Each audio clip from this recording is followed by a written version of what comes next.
Good afternoon and welcome to the Riverside Stadium in Queanbeyan, home of Manera Panthers. It's Women's National Premier League catch-up match between the Manera Panthers and Wagga City Wanderers. This match was postponed from round 2 earlier in the season. These two teams, though, set to go in a few minutes' time to get back on track. I'm Russ Gibbs, your commentator. Joining me in commentary this afternoon is Matt Nicoletti. Matt, two teams that haven't had the greatest of starts to the season. Only one win between them, but we're hoping that it's going to be an exciting match, and it should be quite tight.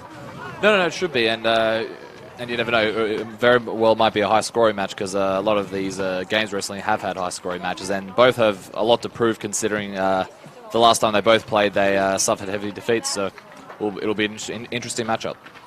Putting it into context, it was against Canberra FC. You're alluding to the fact that Wagga City's last visit to Canberra did end in a 13-2 defeat to Wagga City, and last week Manera Panthers were here. They poked the bear by taking the lead against Canberra City and then went down 7-2 there. But it's games against each other that's going to quantify their season, to be honest. Looking at the league table, we can see Gungahlin United are currently in fourth with 9 points. Wagga City with a game in hand. If they won today, they'd be right up back in the mix for that top 4 spot, wouldn't they?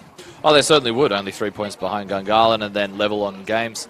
They'll be looking to definitely move up that table.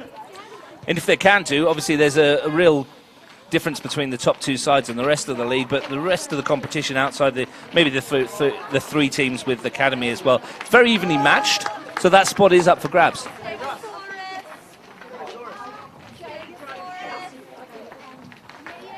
Looking for the pitch, and it's a good pitch out there today, isn't it?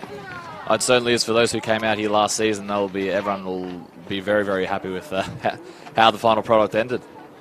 Yeah, like we've been here a couple of times before where it's not been the greatest of surface, but they've put a lot of work into it. Got a nice new scoreboard over on the far side there as well, showing us that the reserve team game finished in a high-scoring 4-4 draw. And credit to the Monaro club and their committee for putting the effort and the time into getting this pitch looking in spectacular condition.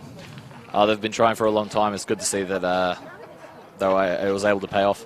Well, let's have a look at these two sides. Let's start with Manera Panthers. A few changes to their team from the one that we were handed yesterday, with a couple of people injured and unavailable. On paper, they look like it's a 4-4-2. Liana Hall in goal, Charlotte Grandy, Caitlin Joy, Thembi Crompton and Alicia Bozanovska across the back. Alicia Moorinen moved into a more defensive midfield role behind Sienna Summers and Sophia Furlanetto. The front three of Gabby Markulin, Chris Yapu and Liz Edwards. What are you expecting from that, Matt? Oh, look, I'm expecting them to keep it tight, considering they do have more of a defensive midfielder in there. In saying that, though, they're probably going to look to break on the counter and look to get on the front foot. Both teams probably will. Hence, I think it might actually end up being a high-scoring game. Wagga City, for their part, they have a 4-2-1-3. Ash Watt starts in goal. Kristen Pryor, Sasha Smith, Rachel Lyon and Tia Lyons the back 4. Maddie Harris and Kaya Godbier holding midfielders. Piper Lockley just in front of them. And a front three of Brooke Gaylor, Megan Castle and Tess Fakari. A couple of 14-year-olds and a couple of 15-year-olds in that team as well. It's a very young-looking Wagga City side. No, it certainly is, and I'm sure they'll have the nerves. In saying that, though, they've been training with them all season, probably even more than that, and they'll probably just be looking to prove their worth. I'm sure they can't wait to go. We will get underway very shortly. Scott Boone is the referee, Liam O'Rourke and Alexandra Mackay the assistants. Wagga City Wanderers, though, Matt, they play today against Manera Panthers and they back up tomorrow against Gungahlin United. They stay overnight at the Olivio Tourist Park, who's a proud sponsor of Wagga City Wanderers as well here in Canberra. And having that overnight session together and bonding as a team is going to be helpful, but playing 2 games in 2 days at this level is tough. No, it's certainly unheard of, Russ. Like when I heard about that, I found it very interesting. So I guess the positive is that they're not travelling back; they're staying in the city, which will help. It all just depends how today goes. I'll hope for no muscular injuries or anything like that. That's for sure. Especially it gives them time to recover rather than having a 3.5-hour bus trip back home, as you mentioned. It gives them time to perhaps go recover as a team as well, eat properly, get a good night's rest and get back out there on the park. But 2 games in 2 days is tough, especially considering that Gungahlin United, who they face tomorrow, will have a fresh outlook on it. They're probably watching tonight, picking up a few ideas, so they'll come into it fresh, and that might play a big part tomorrow afternoon. It certainly will. I'm sure they'll be looking back intently on this game. Well, Wagga City Wanderers season started with a bang. They thrashed Tuggeranong United 4-1 in Wagga. Goals from Vakari, Harris, Lyon and Smith gave them the perfect start to life in the WNPL. Since then, it's been a bit tough. Canberra United Academy and Canberra FC have given them a beating, but that's 2 of the 3 best sides in Canberra, so it's not too surprising, but today is perhaps where it picks up for the Wanderers. They will be looking at this as a possibility to win 3 points. The Panthers need a win. They haven't had a win this season. 3 games, 3 defeats. Having started a little bit later, their first 2 rounds were postponed. Canberra Olympic here and Wagga City Wanderers here as well. So that wouldn't have helped them, would it, in terms of their preparation? No, it certainly wouldn't, especially if you're just looking at the points and you're not looking at the actual amount of games played. But when you look at it in context, there's plenty of time for Monaro to catch up and get themselves up the table. And same as Wagga for that matter as well. Yeah, plenty of time to go. Plenty of fixtures to go between these sides. Manera Panthers last year finished 7th. 5 wins. The defence was their issue last year. They conceded 86 goals. Only scored 17 in their 21 games as well. And goal scoring has been a problem for them as well this season. Only the 4 so far. They'll be hoping that they can make that a few more this afternoon. Shout out to Ian Worthington, the coach of Manera Panthers over in the UK, working on his A licence. I'm sure he's tuning in to watch this. The team this afternoon taken by Michele Biscotti from Manera Panthers. Must be hard for Worthington. Maybe he'll be texting through some substitutions or something at half-time, or keeping in regular contact. That's the glory of Bar TV Sport, huh? You can actually, you can be all the way on the other side of the world and actually watch these local competitions, which you couldn't have done like less than 2 seasons ago. Absolutely, the home of grassroots sports in Australia, Bar TV Sports. We like to say it's live and it's free on Bar TV.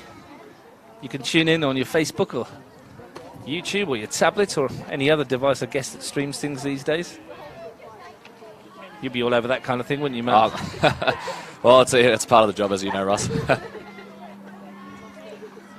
So just a little bit later than scheduled. We're almost ready to kick off. Wanderers in the black and white stripes. I was going to say like Newcastle United, but that's probably doing them a disservice. Let's say Juventus. After the Champions League campaign they've had, probably not. Well, I could say like Chorley Football Club. Like I said, Ian Worthington's in the north of England at the moment. He's been watching Chorley Football Club. They play in these colours. So, and Manera Panthers, of course, in their green and black. Wanderers attacking the goal to our left. Monaro attacking the McDonald's end. For those of you that know the Riverside Stadium in Queanbeyan, there's a Macca's and a KFC tucked over the back there. You wouldn't know about that, Matt. You're too fit. Not at all. Not at all. I have my own cafe to run. True story, that. A good one, too, over in Jerrabomberra. We're underway. Chance for Vicari in the early stages to chase. Sepedo Collective.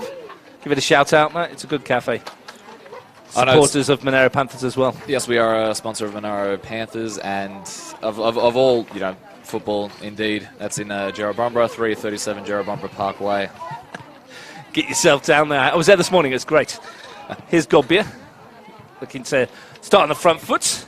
And the first chance to shoot falls out to Harris, the skipper.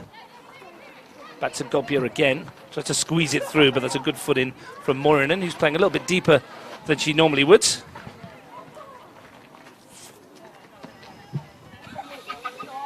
Captain of Manera Panthers. Probably one of their most skillful players as well, and to have her dropping a little bit deeper might give her more time to direct things around the park. We'll see how she settles in the early stages. As the sun goes down, I'm sure the temperature will drop. Here's Harris. Perhaps within shooting range if she can get a left foot effort away. Runs into trouble. It's got Vicari in support. And the Wanderers, well, I thought they would settle for a throw, but it didn't take a deflection, and it will be a Panthers ball. How crucial do you think the first goal will be this afternoon, Matt? No, it certainly will be, and like I said before, considering they both suffered heavy defeats, they'll both look to get on that front foot, but they'll also be looking to, keep it sturdy at the back. So we're in for an interesting matchup. Harris goes into the challenge with Moiranen, wins her team a throw, which she will take herself. Nicely taken by Lockley, lays it back for Godbeer, who strikes from right foot and is dipping and just over the crossbar. Nice early sight for a goal from Kaya Godbeer. Good play there from 14-year-old Piper Lockley as well to bring the ball down and lay it off. And a bright start for the Wanderers. No, certainly, and especially from Lockley in her first start. That's exactly the impression you want to make. Had a couple of games off the bench, but this is her first from the beginning. 2 minutes in, she looks like she's been there for ages. Seamless transition as a coach. You don't want anything more than that. Here's Harris again, looking to squeeze it through to Vicari, but it's been picked off at the back, and a chance for Monaro perhaps to break with Fuller Neto. A ball into the front two, and here's Yipo. And she tries to find Edwards, and as she got the foot race on here, it's a chance for Liz Edwards, but that's a good piece of defending, and Watt slices at it, and at the second attempt gets it away, and Rachel Lyon will complete the clearance. Combination of Tia Lyons and the goalkeeper then almost made a hash of that, but in the end they managed to get rid of it. Yeah, that certainly could have ended worse. I'm sure it was a bit of a heart-stopping moment for her.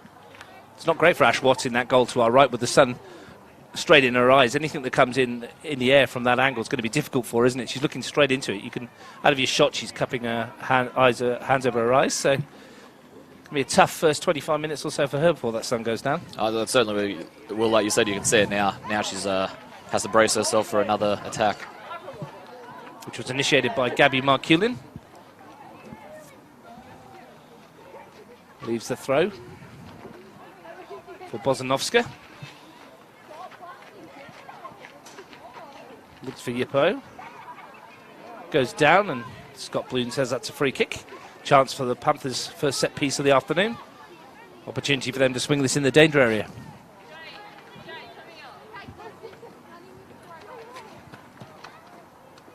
They took an early lead last week against Canberra FC, a penalty from centre-back Caitlin Joy. Round about in this minute, so can Lightning strike twice for the Panthers? A chance for this left-footed ball to be swung in there, and Watts, it bounces across the 6-yard box, and she didn't want a piece of it. Once again, I'm not sure how much the conditions have played in that. It was a beautiful ball, though. It's a shame no one was able to get onto the end of it. Swung in by Caitlin Joy, I believe. Perfect dip, especially if you don't want to header it. You just want to knock one in the back of the net. Yeah, any sort of touch from that range. But a nervy start from Ash Watts. Better contact. A chance for the centre forward, Megan Castle, also making her first start to get involved. Here's Gayla looking to get down that right-hand side. Castle's made the run into the penalty area. She's got two shots to pull it back to here. Here's a real chance for the Wanderers. It might come for Lockley, and she scores for Wagga City Wanderers on her starting debut in the 6th minute. Great run from Castle, great finish from Lockley. Wanderers strike first. What a dream start for Lockley, honestly. But unfortunately for Manara's sake, there was no one on her. So, you know, as a striker, you want nothing more than just a free range shot, and that's essentially what she had. Beautiful finish, though. Well, if she was dreaming of a goal on her starting debut, she wouldn't have got a better opportunity than that, would she? And she struck it firmly. No chance for Liana Hall in the Panthers' goal. We said that only moments ago the Panthers scored early last week, and it's the Wanderers' chance to do so this week. Incidentally, the first time they've gone in front this season in terms of someone except for Tess Vicari scoring. Indeed, not the best start for caretaker coach Michela Biscotti, who will be hoping his team just settle down and try and get back into this game. Well, you called it at the kickoff there, Matt. You said there might be a lot of goals in this one. Yeah. I think you might be right.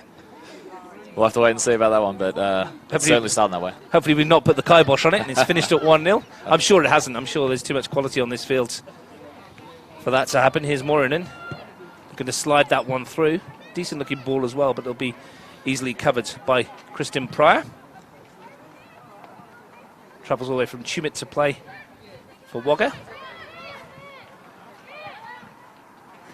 Fuller Neto in midfield. Ball is stabbed forwards by Summers. Into that far corner. This Wagga City side, I was talking to their manager beforehand. He tells me that they come from all around the region. Griffith, Wagga, Albury, Harden, Junee, Cootamundra, Wollongong. So they're a real mishmash of players from all over the place and get together as often as they can to train. But it must be very difficult. No, it certainly would be, and it's very surprising to hear. In saying that, though, for them to get the results that they do, and currently leading this game, they're doing a very good job. Great ball that from Lockley, and the race is on here. Vakari might get there ahead of the keeper, who comes down and brings her down. It's a free kick. Hall came out from goal and caught Vakari, who was always going to win that race. Fantastically weighted pass from Lockley ago. She started brilliantly. You wouldn't think this was the first time that she's pulled on a shirt from the start. Looks like she's been there forever. Free kick to Wagga City. Chance for the number 12, Rachel Lyon, to swing this into the danger area. Interestingly, no one at the front post at all for the Panthers to defend it, and that's where she goes. And it was easy for Hall in the end. Or the back post, for that matter. It was an interesting setup, wasn't it? It certainly was. Whenever you just see one, you're a bit dazzled. When you see two, it's interesting.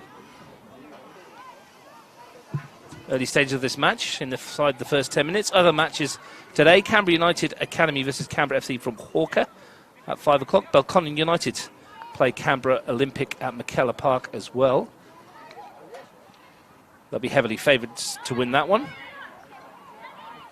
Try and keep you up to date with any goals that go in around the grounds. The game's kick off at 3. Here's Lockley looking to slide it through. Chance again for Castle, but it runs away from her. But Mick Gobier, the Wagga City Wanderers coach, must be delighted with what he's seen from his team so far. There's nothing better when you're a coach when you see a game plan come together, that's for sure. Yeah, they started brightly, and the team he selected seems to be sharp and incisive. And if you're watching in Wagga, or you're a Wanderers fan from around the world, you'll be pretty happy with what you're seeing so far, I believe. In Worthington in the UK, probably less so at the moment, but plenty of time left in this one.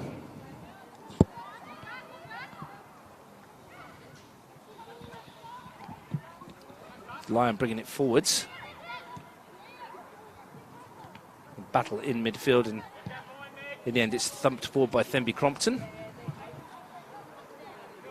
She was asking Marculin to chase after that, but wasn't going to get it.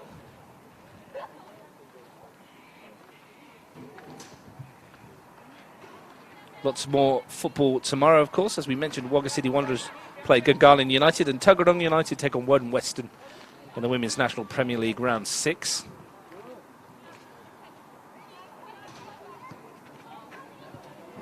Watt under pressure, just chips it forwards.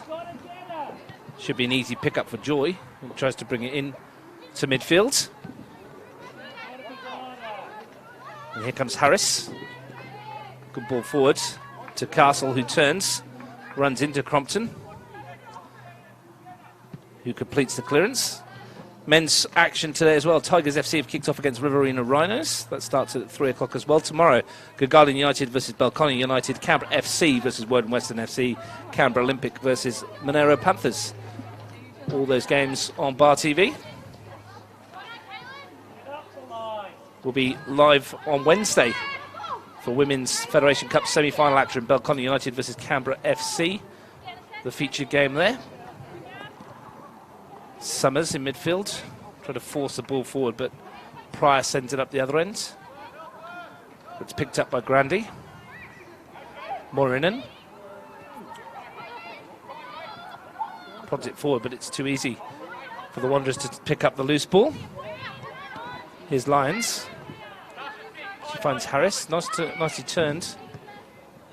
Castle, who's been a willing runner so far, and she's spun away here. Another opportunity for the Wanderers. She set up the first goal. Vakari's ball into the danger zone.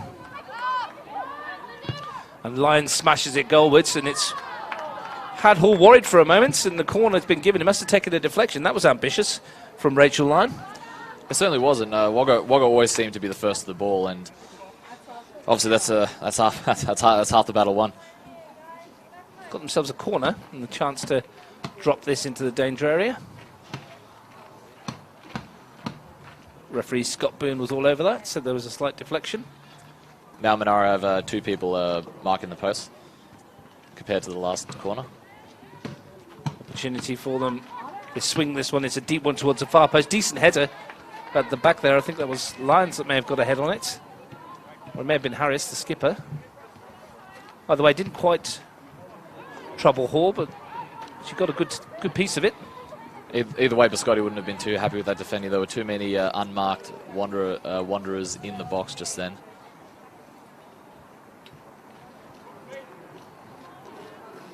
Started brightly and have been on the front foot for most of the first 12 and a half minutes.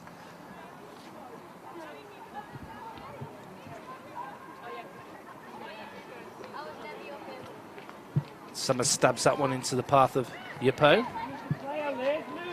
Joy from distance. Tried her luck from range, but didn't catch hold of it.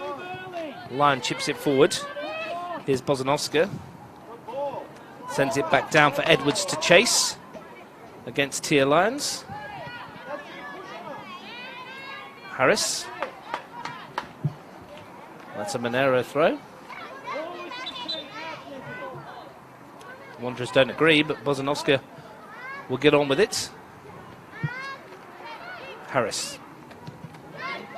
Vakari. Neat and tidy. Lockley's turn. Another ball forward and a good one too, looking for Gala. It's just too hard and overhit, but they've started brightly, the Wanderers, and a lot of it's coming through the captain, Maddie Harris, who's proving her worth in the middle of the park. Certainly has, and I've just been impressed with how willingly they've got onto the end of every ball, every pass, and every interception.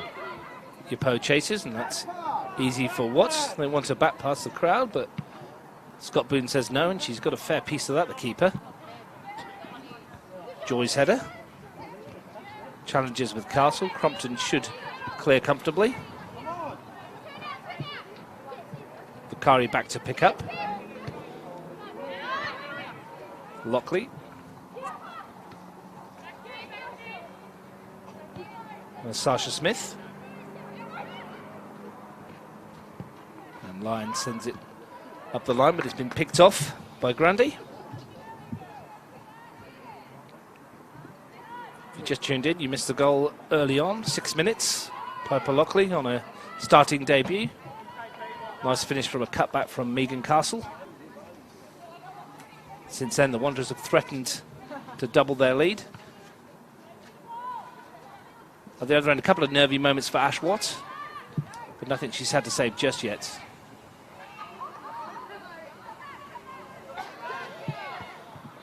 Might be calling to action now, though. It's 3-on-3 briefly. Yapo, she's got Edwards running in front of her, goes herself.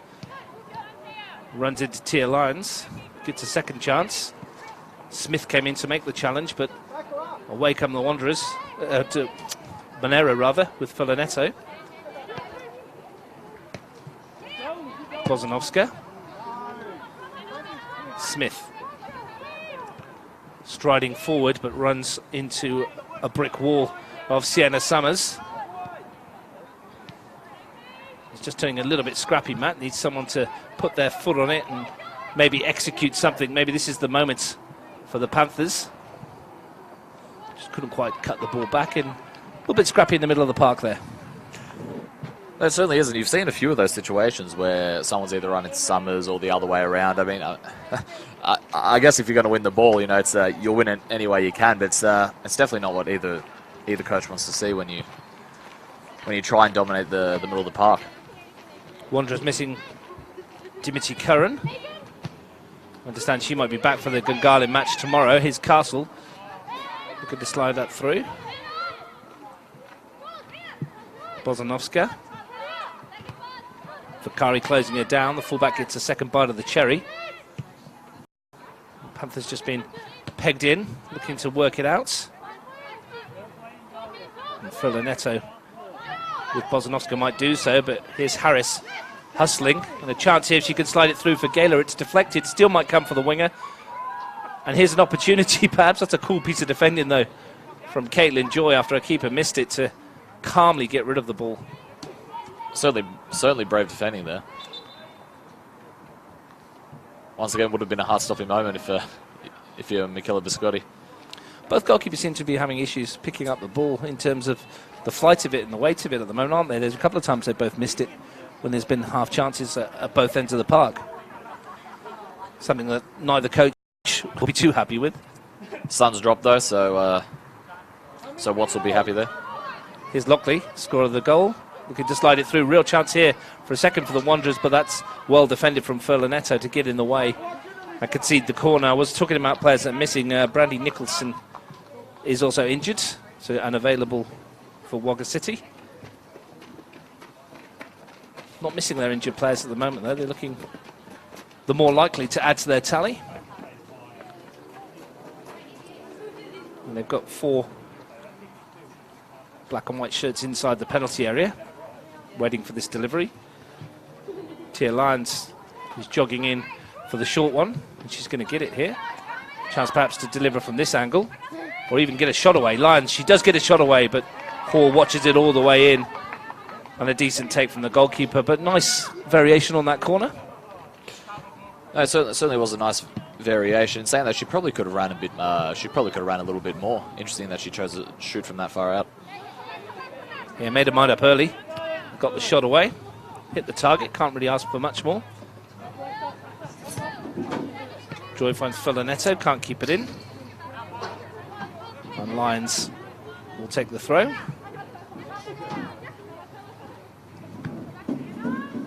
Kari's touch, a little heavy, but she wins it back, and a chance for Harris to conduct something from midfield. Still going Harris, a bit isolated, and Moran says that's enough of that, and then flicks it forward, and a chance for Yippo at the other end. Smith running across with her, but Yippo's done here, and a real opportunity for the Panthers. Digs it goalwards, but always going over the crossbar, but perhaps the brightest moment that they've had so far in the match. I would agree with that, and beautiful footwork there from Yippo to bring it in. Once again, I'm just surprised she didn't run it a little bit more. In saying that, though, she went for the right idea, tried to dip it over. Unfortunately for her, it didn't pay off. Always easy from up here, isn't it, Matt? Yeah, it is. We can see the gaps, we can see the space. A bit more difficult for these players down there on the field. Here is Yippo. Just to chip it goalwards, but overhit that one. See, we never made a mistake in terms of decision-making up here, have we? Well, I'd hope not. But that's got to be a little bit more what Biscotti was looking for from his team in terms of a break. They broke quickly, they turned the ball over, and they got a shot away.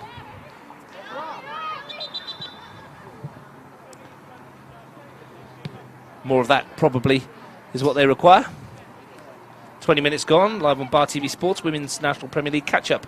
Round 2 fixture, Manera Panthers 0, Wagga City Wanderers 1. Piper Lockley's goal. Challenge in from Crompton. Haven't heard anything from any other grounds at the moment. No news from down at Nigel. We'll try and get some news for you as soon as we can. Ball swung in towards Vakari, who got ahead of a marker and just couldn't quite get enough on the cross. Beautiful ball in, and another opportunity for the Wanderers, and a decent run from Vakari.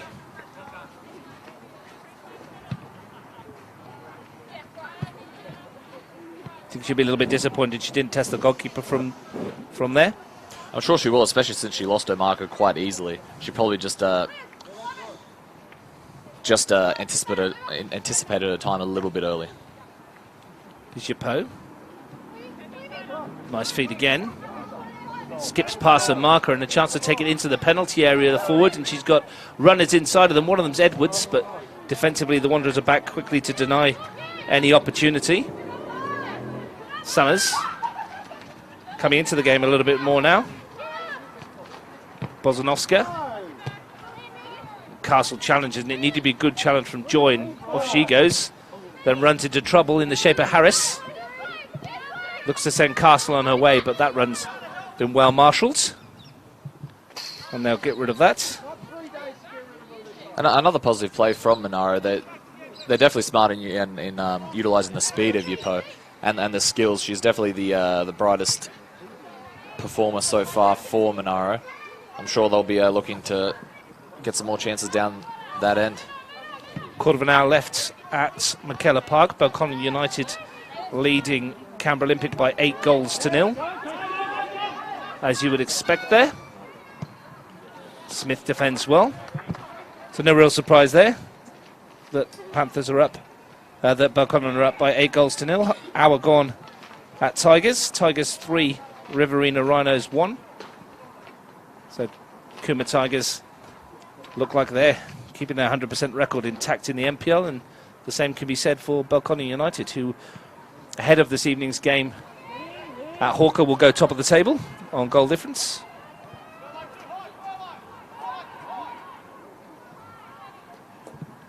Really are a class apart at the moment this season, Canberra FC and Belconnen United, Matt. They certainly are, and they're certainly showing their experience as well. They've both been on the top end of the WMPL for a very long time. And that's the key, really, isn't it? We're looking at a team here that's really young and enthusiastic. But at the moment, if they can keep this squad together, I think they might challenge the Wanderers. They've got some really good little players in here. They deserve to be ahead. It's all about building for the future, and that's what any club can hope for. Right about now, they're looking to build on their 1-0 lead. Midway through the first half. At the Riverside Stadium, new pitch, new lights. Really taking shape, the Manera Panthers Football Club. Looking to build in both the men's and women's competition. It's always a decent place to commentate from here as well, Matt, right from up here as Lockley comes forward. Can't argue with the view, can you? It's always good with a good view, no poles in the way. Absolutely none, and here's a chance for Castle in on goal. It's just run away from her for a moment. Thought she might get a shot away. It was a good probing run forward from Rachel Lyon to find her. Castle just couldn't get the shot away. Right idea though. She tried to look for the back pass. No one ran onto the end of it, unfortunately for them. Smith wants to see this back to Watt. Takes control herself. Very classy and elegant player at the back there. Godbeer switches the play to this near side to Lyons. She wants Vakari to make the run forward. Delivery from Tia Lyons wasn't quite what she wanted. Gets a second chance though. Better ball this time to Harris. Her ball through towards Lockley, who's made a great run from midfield. And a chance here for the Wanderers. Defended well by Charlotte Grandy, who saw it coming and is happy to concede the corner. But Piper Lockley, from that withdrawn in the number 10 role there, seems to be causing all sorts of problems. She certainly has, and some of the balls that the Wanderers have been putting in have just been absolute class. Decent weight, isn't it? It's just all about timing now at this point, isn't it? Absolutely, 100%. If they can get that right, they're going to get in on more than one occasion. Spot on, Matt, as the corner comes in. Another decent delivery again, and another good header. This time Vakari got a piece of it, but couldn't direct it goalwards. Thrashed clear by Fulanetto. Yapo is quite lonely up front, but does well to hold that up and bring support runners into play. Fulanetto's one of them. Gets away from Smith, and then sends a long ball towards Edwards. Pryor, though, is chasing back. But Sun's come out again to annoy Ash Watts. Must have just gone behind a cloud for a moment. Is Morinen. She's tried her luck from range, and that's dipping as well, but Watts got that one covered. They've definitely played here before, the Panthers. They know about the sun, and trying to drop that one in on a goalkeeper who's partially sighted by the glare that's in her face. She'll be happy for half-time. Here's Morinen again. This time goes a shorter route. Each time they look like they're building something, it falls down in that final third.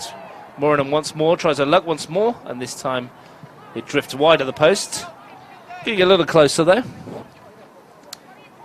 No, they certainly are, and from Wanderers' point of view, you know they're doing something right when the majority of Monaro's shots are coming from outside the box. They're trying to go for that dip. They're trying to catch Watts off guard as she still holds her hand at her head. So Wanderers definitely have the upper hand, both attacking and defensively at the moment. Yeah, their back four is pretty solid across there, and like you say, forcing them to shoot from range. Not afraid to have a pop from distance, though, the Panthers, so I'm sure they'll give it a go. Edwards tries to turn. Harris.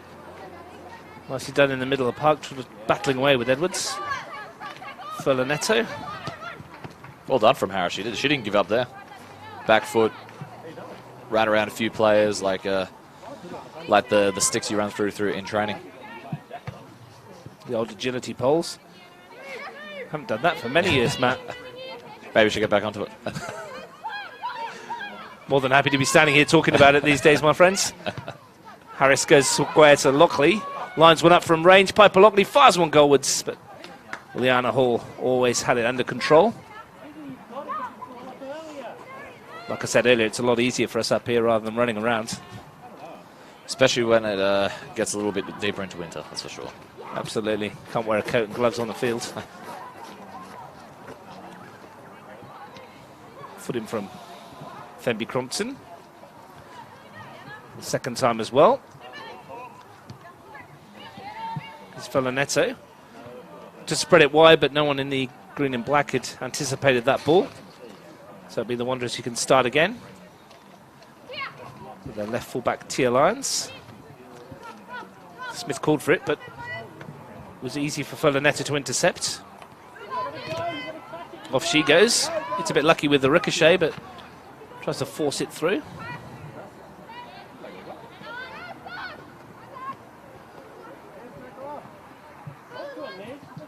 A good battle, this one. In the middle of the park with Sasha Smith coming out, getting involved. A couple of times now, her and Sophia Furlanetta have gone toe-to-toe.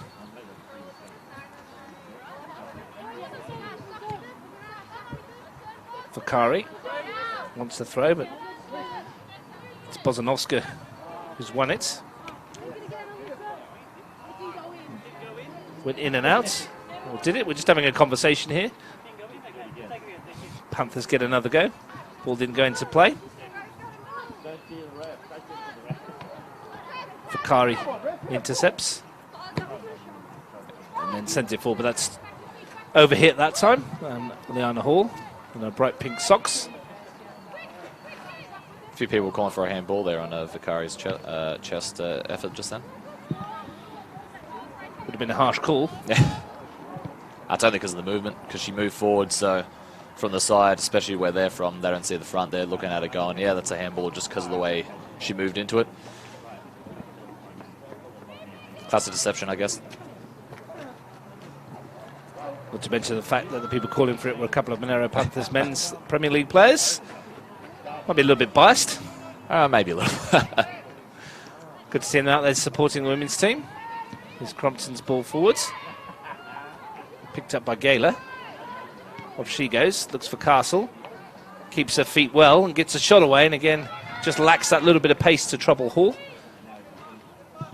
But the front three there of Gayler, Castle and Vakari with Lockley and Harris in behind have been outstanding going forward. The only thing missing for Mick Godbier at the moment is the second goal.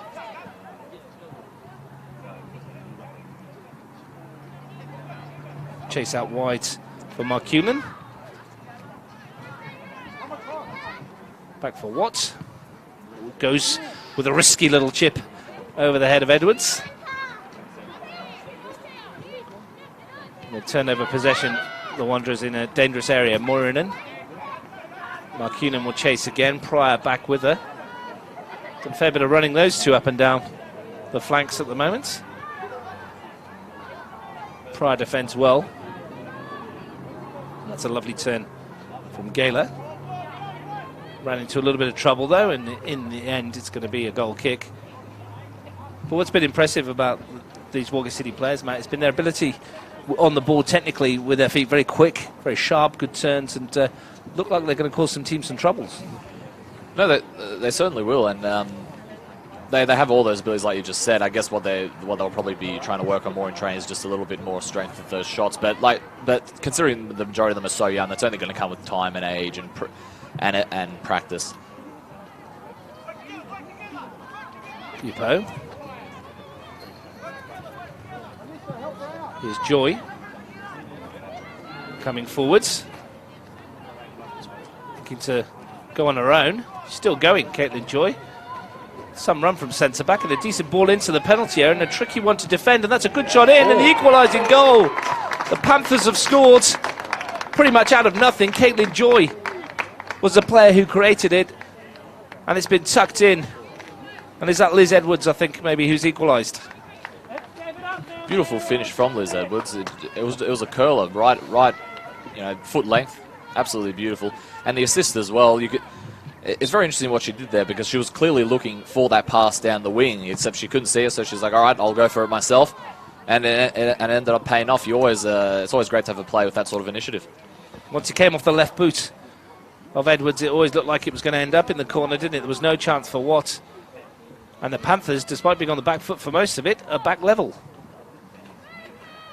13 minutes to half-time. Here's Morinen. Can they turn it on its head? Edwards is away again here, and she's going to get in, and Watt stayed on her goal line. Real chance here for Edwards to go in on goal. Not once, but twice. 2 in a minute for Liz Edwards, and the Panthers have turned it on its head. They were 1-0 down, they're 2-1 up.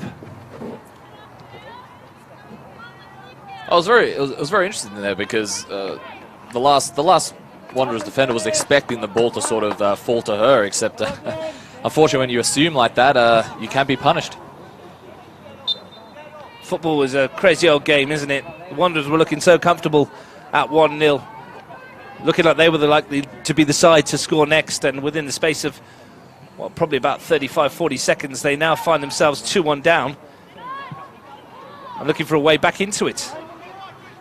Lockley looks to find Castle, and Crompton's there to see it out. And you couldn't really see that coming, could you, Matt? It's just a bit of a bolt from the blue. We've had a bit of a week of that in football, though, haven't we? With comebacks from where you couldn't see them coming. So, especially in the Champions League. And the best thing about these comebacks, not only will it give the forward runners for Monaro more boost, it'll just give the defenders more of a boost as well. Gives them a bit more, makes them a bit more comfortable knowing that they're in the lead and they can, take their time in defending. But that's the beauty of football, isn't it? Just out of nothing, you can get a beautiful goal like Edwards just scored then. And then, boom, game on. Exactly right. Anything can happen in the World Game. Tigers 4-1 up now with 13 minutes to go in the NPL. Looks like they've got another 3 points in the bag. That one's in the river. Nearly, might bounce down there. So, Matt, you called goals before the game. We've got 3 so far. I don't think we've seen the end of it either. I'll be surprised. No, I'm sure we'll see a few more, especially the Wanderers will be raring to go. Especially with 10 minutes to go on, they'll want to go in level. No one wants to go in losing. I'm sure Mick Gobby will be scratching his head as to wondering how they're 2-1 down in a game that they've played so well in. Guess he has 10 minutes to figure out what he's going to say in the team talk and try and turn this game around. You say it most weeks, but next goal in these scenarios is always crucial. The Panthers will be sensing blood that they can get a third.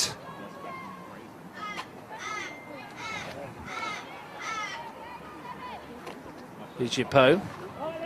Nice touch.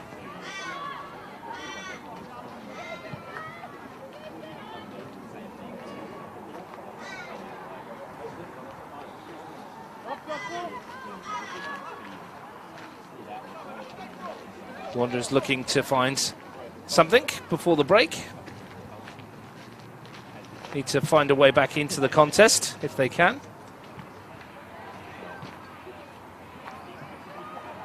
While the sun's still shining in Ash Watt's eyes.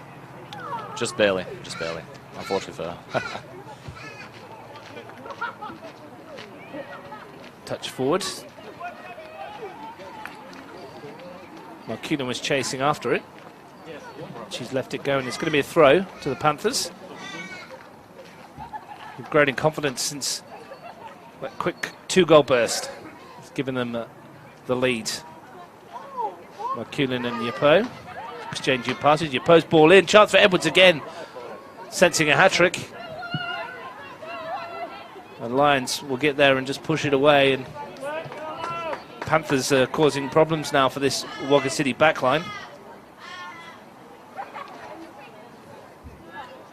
Lions found Smith. She clips it forward. Good ball too. Bit of space for Lockley. Castle's made the run down the middle, and she's got it. Good take as well from the centre forward. She's a bit lonely though, and go off on her own, and she might go all the way on her own here. And Morinen's back with the tackle. Got a foot in. Looked like a good tackle from this angle. Referee Scott Boone agrees. No penalty for him. What about you, Matt? Did you think it was a good tackle? No, I thought it was. It definitely seem like she won the ball, and if you win the ball, I don't know. I guess in football it's very controversial, those sort of tackles. But if you win the ball, most likely you won't cop a penalty. It looked like a fair amount of ball on that one, didn't it? Wagga asked the question. There wasn't much ball in that challenge in midfield, though. That's just why they have a free kick. Chance to lift it into the danger area.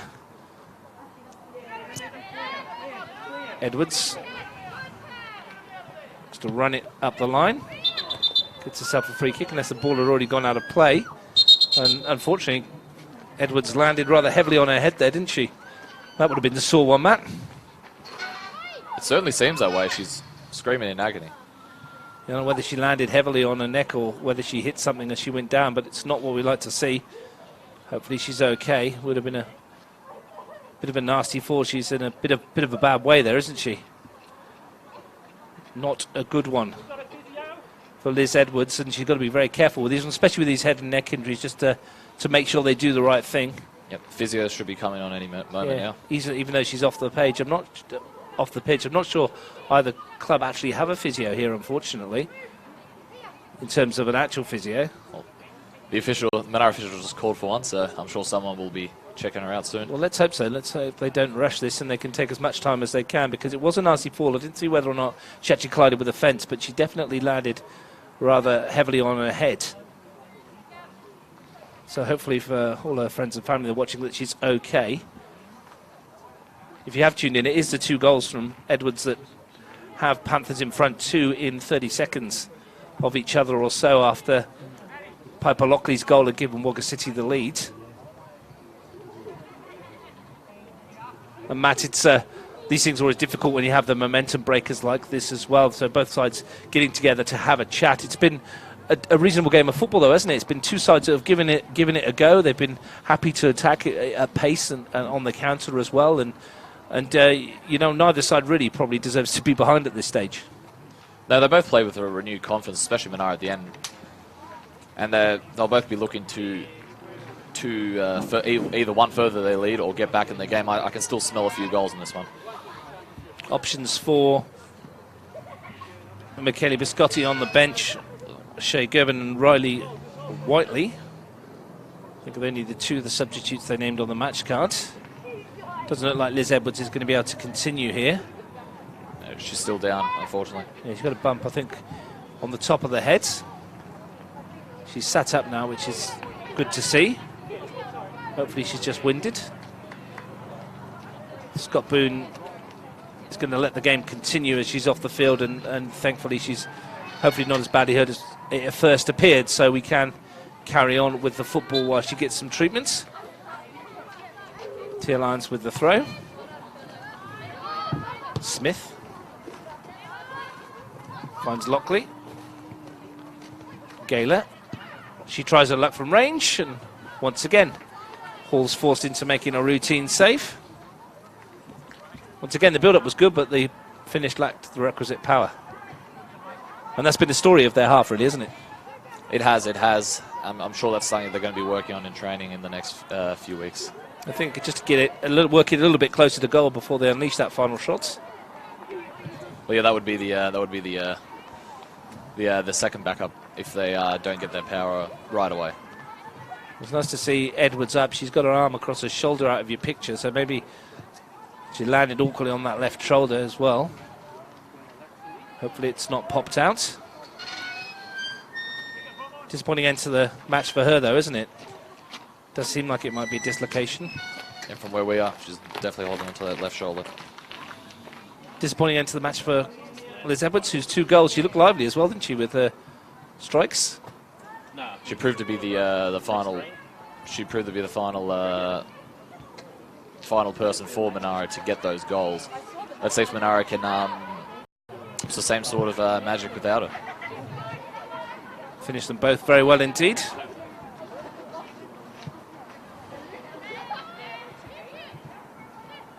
Panthers playing with 10 at the moment.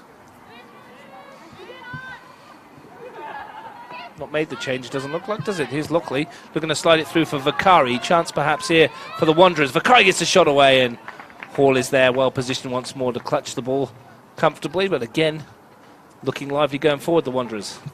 On that non-change, it looks like they're going to wait till half-time. There's only 3 minutes. They're probably going to check on her, see how she is, and then Biscotti will make a decision. Well, we can only assume. Yeah, it'd be 3 minutes plus a few more for stoppages, you would reckon. Couple, maybe 2 or 3.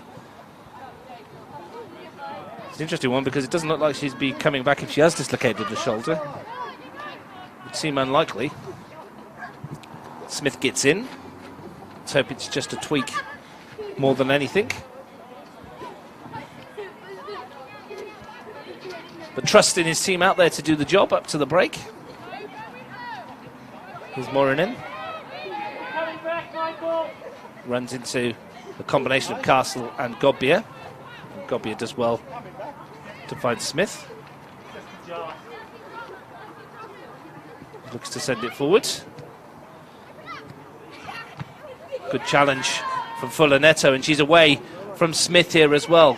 Yipo in the middle, swings that one across, and defensively the Wanderers try to clear it, but they've given it away to Fuller Neto, and it's bounced off her shins for a goalkeeper. Once again, she's looked lively down this right flank and getting in another decent ball. She has. It's just a shame a few of those balls that she's gotten has just hit off the shin pad. There's nothing more annoying than that. I think it looks like Liz Edwards is going to rejoin us, which is good. So obviously it's not popped out, and it might have just jarred her arm when she landed. Probably a nasty one to tweak on, but looks like she's going to be okay, which is good news. So as Lockley sends it forward, looking for Gayla in behind.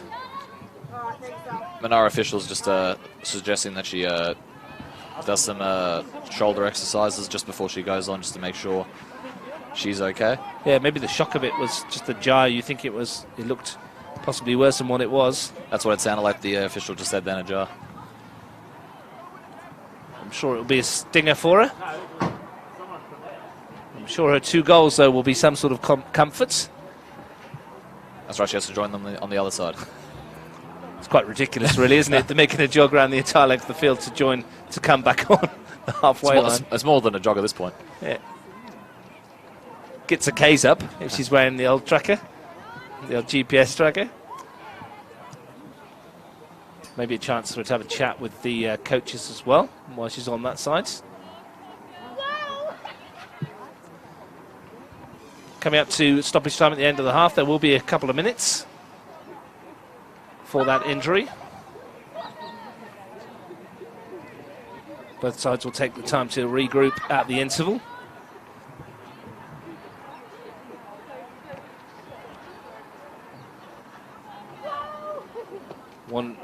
Manera Panthers leading 2-1 and ending the half on the front foot.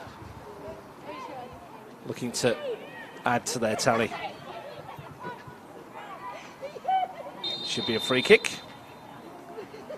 Pretty easy decision for Boone. It'll be the Wanderers who can send it forward in these final moments. The momentum of the game just seems to have died down ever since his, Edwards' injury. I guess, you know, coming to the end of the half also contributes to it. Here's Castle looking to turn. Crompton with her. Gayla slides it through. Chance for Harris. She's lost out, and Summers sends it forward towards Morinen.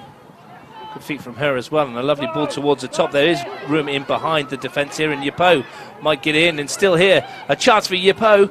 And she's still going and goes down under the challenge, but there was a fair amount of ball in that as well. And Yipo stays down. For a moment, it looked like she was in again. But there is a high line there in the Wanderers' defence, isn't there? And the Panthers exploiting it with those balls over the top. Yipo especially knows how to exploit it with the way she weaves in and out of players.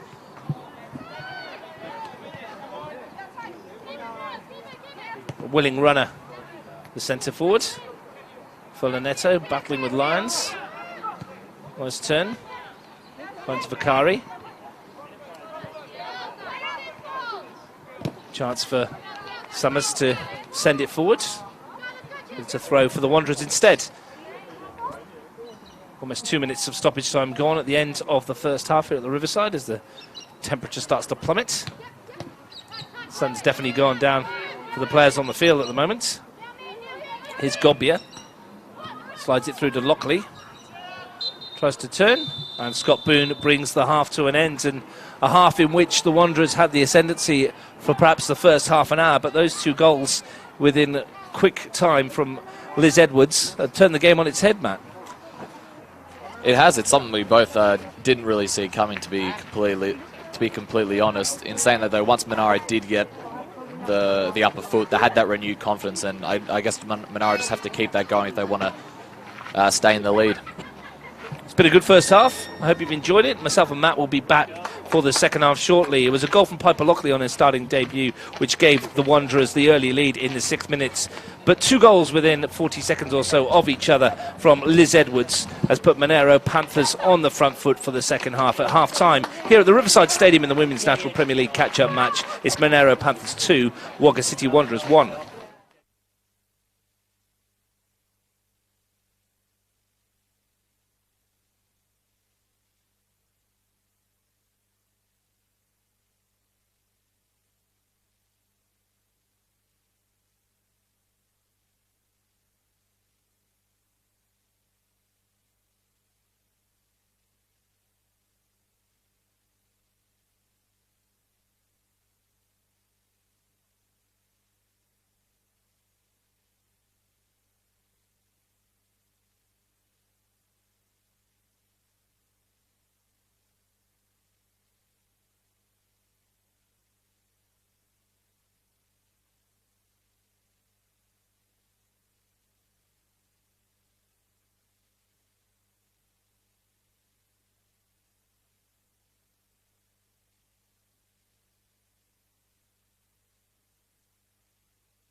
So welcome back to the Riverside Stadium here in Queanbeyan. Second half of the Women's National Premier League game between Wagga City Wanderers and Manera Panthers. The Wanderers leading 2-1 at half-time. So Panthers, rather, leading 2-1 at half-time. I'm Russ Gibbs, your commentator. Joining me, as he did in the first half, Matt Nicoletti. Matt, just run through these teams before I bring you in. Panthers, Hall, Grandy, Joy, Crompton, Bozanovska, Morin and Summers, Fuller, Neto, Marculin, Yipo and Edwards. Wagga City, Watts, Pryor, Smith, Lyon, Lions, Harris, Gobbia, Lockley, Gaylor, Castle, Vakari. What do the Wanderers need to do to get back into this match in the second half? Do they need to do much different from what they were doing in the first half? Attacking-wise, they did everything right. It was, I guess it was just the high line they played. At the end of the day, the speed of Edwards and the trickery of you got through there, and I guess it's just the defensive bits they need to work on. Noticeably, when they had Maddie Harris on the ball a fair bit in the first half, they looked like a different side to when she got shut out a little bit in the second half of the first half. And getting her perhaps in possession more is perhaps key. No, I would agree, especially when she's near the ball. Like you said, she always wins the ball back very aggressively, but also very cleanly, which I've been very impressed with. They definitely need to get her on the ball as much as they can. Panthers trying to push back. We did notice that the Wagga have got a fairly high line, and they look like they're going to be playing that same high line in the second half. I know it's only just started, but it looks like Monaro still have that renewed confidence. They're looking to start on the front foot with the momentum that they ended the first half with. Summers, Moiranen, switch to this near side, and a chase for Gabby Marculin, one that she's not going to win. Floodlights coming on here at the Riverside. A couple of results to tell you about elsewhere. Tigers FC 4, Riverina Rhinos 1 in the men's Premier League, 3 points there, and Belconnen United romped to another victory today, 12-0 winners over Canberra Olympic. Maddie Whittle with 5 goals, Sam Price with 3, Nicole Jalocca with 2, Caitlin Munoz and Bronte Pike the scorers for the Blue Devils, who go top of the table ahead of Canberra FC's clash with the Academy a little bit later. And just reiterating, Matt, what we knew about the Blue Devils, and that they're full of goals and full of confidence and probably the team to beat again. Certainly are. Very, very impressive win. 24 goals in the last 2 weeks. 2 12-0 wins for the Blue Devils. Here's Gaylor. I'm sure it'll be a tougher task on Wednesday night in the Federation Cup semi-finals against Canberra FC. Huge match, that one.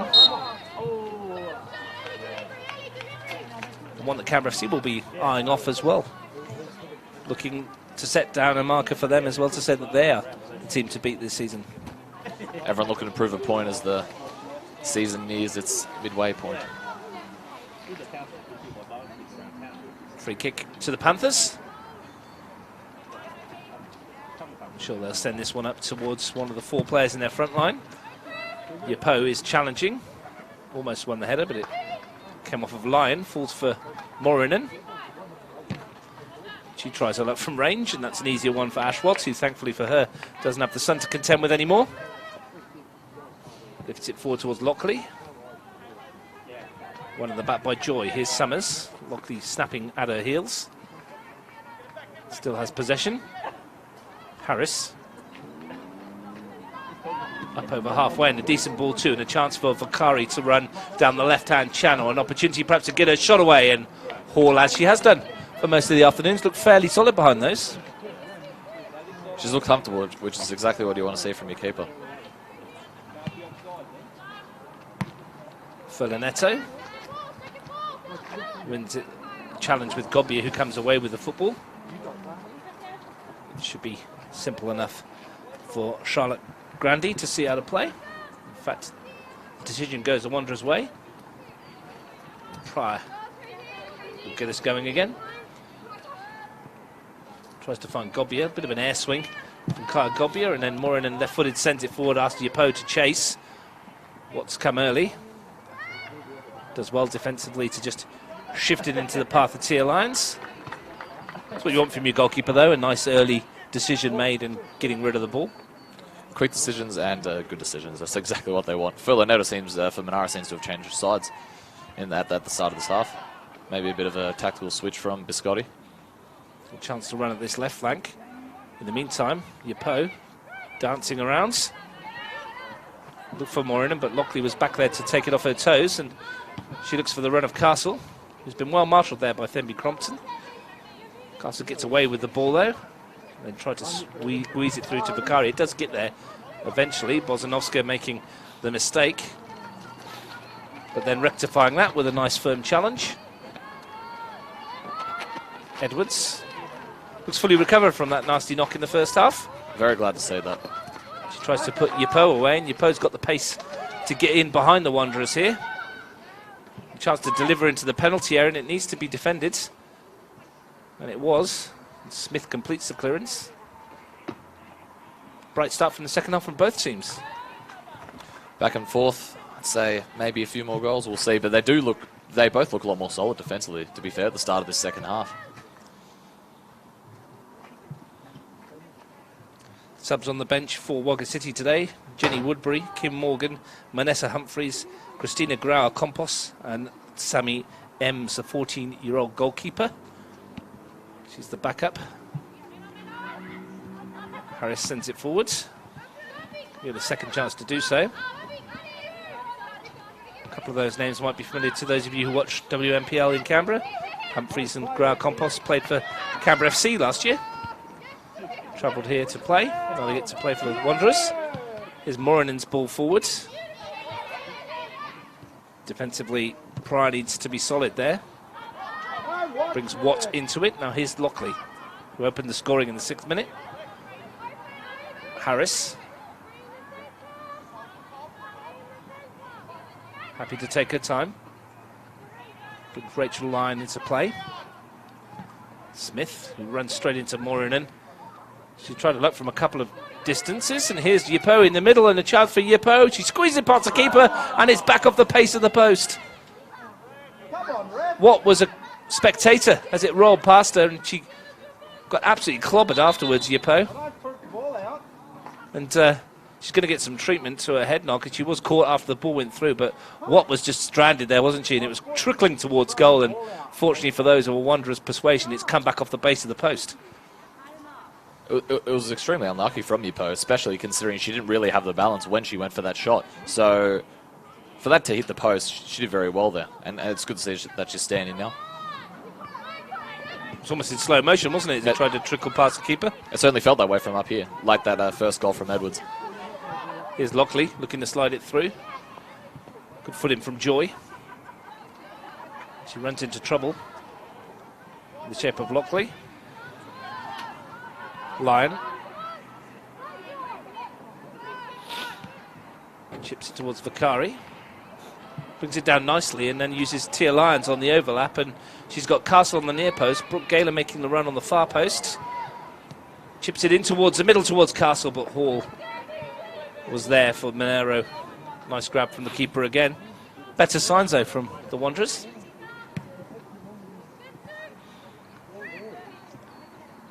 Yapu.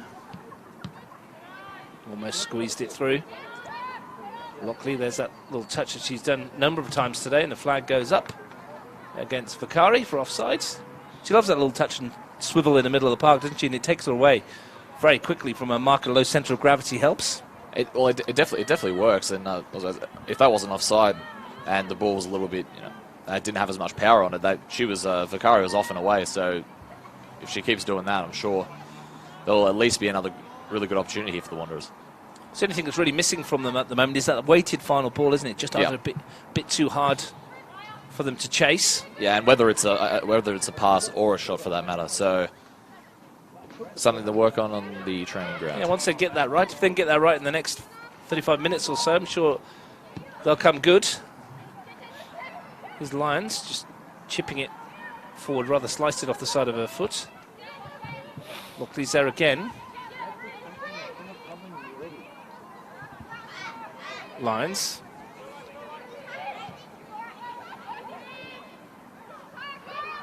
Gobbia. Lockley. Rather gives that one away, and a chance for Grandy to bring it forward. Crompton. And that's asking too much. So we're going to get a Panthers change shortly. Interesting to see who this is. It's number 8. Is this coming on over there, Matt? Riley Whiteley. Yeah, it certainly looks like it, number 8. Replacing Gabby Marculin, who's worked hard on this left flank, and Whiteley looks like she's going to jog across to take up a position on this left-hand side, so it might be a like-for-like change. Some fresh legs to trouble the Wagga City Wanderers back 4. Crompton goes back to Hall.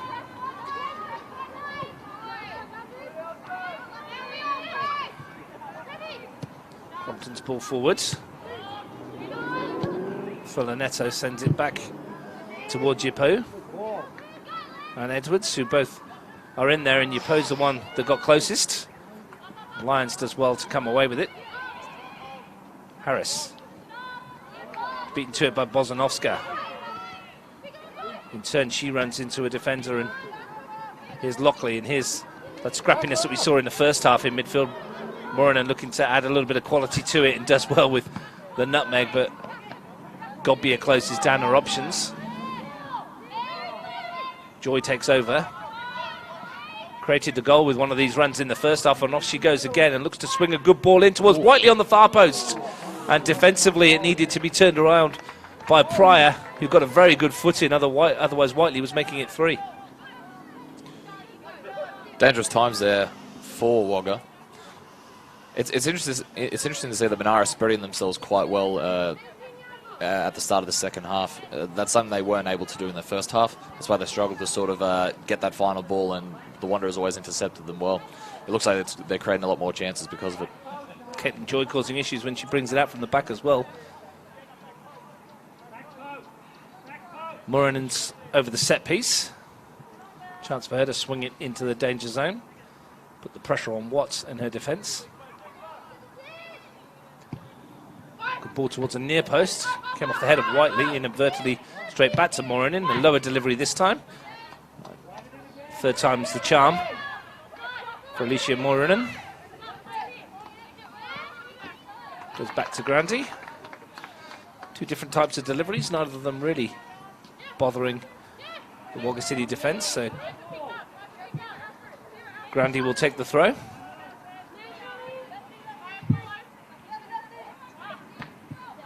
Anywhere will do defensively. Here's Harris.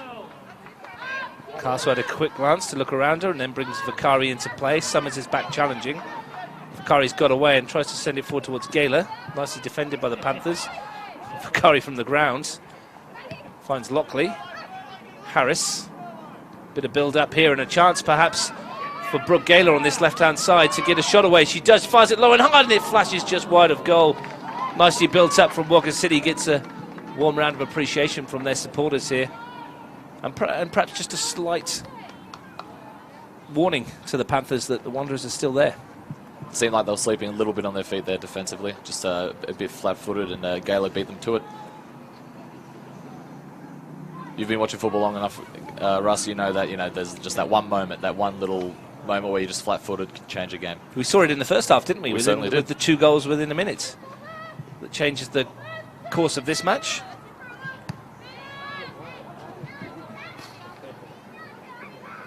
As they say, it only takes a second to score a goal. And that's why we love football, because you could have 99.99% of the possession, turn over the ball, and within 5 seconds in the back of your net and you're 1-0 down. Not many games can give you that option.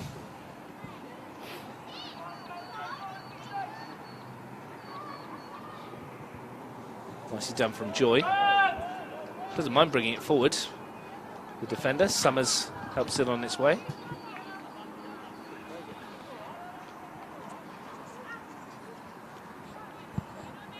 Smith takes a bit of a risk. Gets a bit lucky off Yipo. Harris to send it back towards Sasha Smith, who stayed forward and got a pocket of space in which to work here. Opportunity for Smith, taking it onto her right foot. Can she get a shot away? She can, but Themby Crompton stood strong, and it took a deflection off the defender's back and took all the sting out of it. But once again, we've seen a defender, in this case Sasha Smith, going forward and causing 1 or 2 problems for the opposition defence who've not really picked up the runner. It's always a handy tool to have when you have a defender, especially a fullback that can go down the flank and create some havoc. Yeah, and comfortable on the ball as well. Created the space for the shot, just saw it blocked. Here's Bozanovska looking to do something similar. She's had a positive start to the second half, been all over Monaro's possession. Well, here's a chance for Vakari. Harris put her a little bit wide, but Vakari looks to swing it into the danger area. There's a good foot away from Joy. It's come to Morinen. She's found Furlanetto. And she'll look to send it forward if she can. Towards Grandy. She wants to throw. Not going to get it though. I've been very impressed with Vakari. She's, like, besides Harris, she probably is the strongest on the ball, and she probably has the best weighted passes and best weighted shots of this team. And the way she wins back the ball is absolutely sensational. She always wins it clean, but she always wins it, pretty rough as well. So it's always a good combination to have. Yeah, physical in her challenges, but physical, but very times it well, and it's been a good battle between her and Charlotte Grandy on this near side, and when she swapped on the far side, her and Alicia Bozanovska as well. These little individual duels within the bigger picture. Here she is looking to get a touch on it. Smith steps in. Off she goes again. Castle. And now Smith's vacated a position and a chance perhaps if Riley can send this forward. And for Edwards. Runs into Godbeer. In turn then thunders through the challenge of Summers and still going. Finds Castle. The touch might get Vakari in behind here, and that's a really good piece of defending from Grandy. Hall still has much to do. Does it well. Great piece of defending from Charlotte Grandy to get back there and slide in. Vital touch. Absolutely beautiful. That's exactly what you want from your defender. Last ditch effort, make it count, and she certainly did. Half an hour to go, and he's got to feel that this one's not done just yet.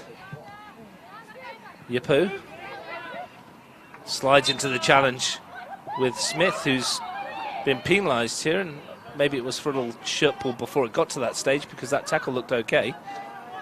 Well, she won the ball, that's for sure. And where they've gone back to it, so maybe there was a little tug on the shirt of Chris Yapu, who's looked very, very good, hasn't she? Lively, sharp, good feet. Very good feet. The way she's been pace. The way she's been weaving in and out of defenders is definitely a bright spot to build your team around up front. She's paying for it now though with a bit of cramp. Well, here's the physio. Sofia Furlanetto doing the physio job. I'm sure she'll be fine. Just a reminder. Tonight at 5 o'clock kickoff, Canberra United Academy v Canberra FC. They should be underway there at Hawker, second versus first. Belconnen United already have beaten Canberra Olympic by 12 goals to nil to move top of the table on goal difference. Gurgaon United play Wagga City Wanderers tomorrow, and Tuggeranong United play Woden Western FC in the Women's National Premier League. Another 5 goals for Maddie Whittle in the Blue Devils win this afternoon. 6 last week, 5 this week. Fair to say she's in a fair bit of form.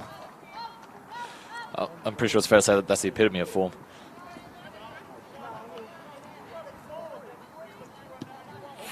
Chris Yapu coming off, and hopefully she'll be able to shake off this little spot of cramp. NPL football in the men's competition tomorrow. Gungahlin versus Belconnen, Canberra FC versus Woden, Canberra Olympic versus the Monaro Panthers.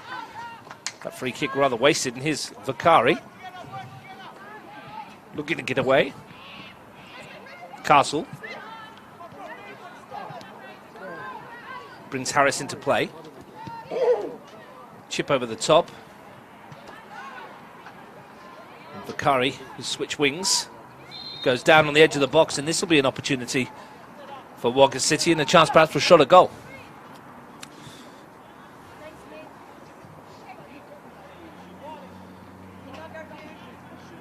Do they go direct here, Matt?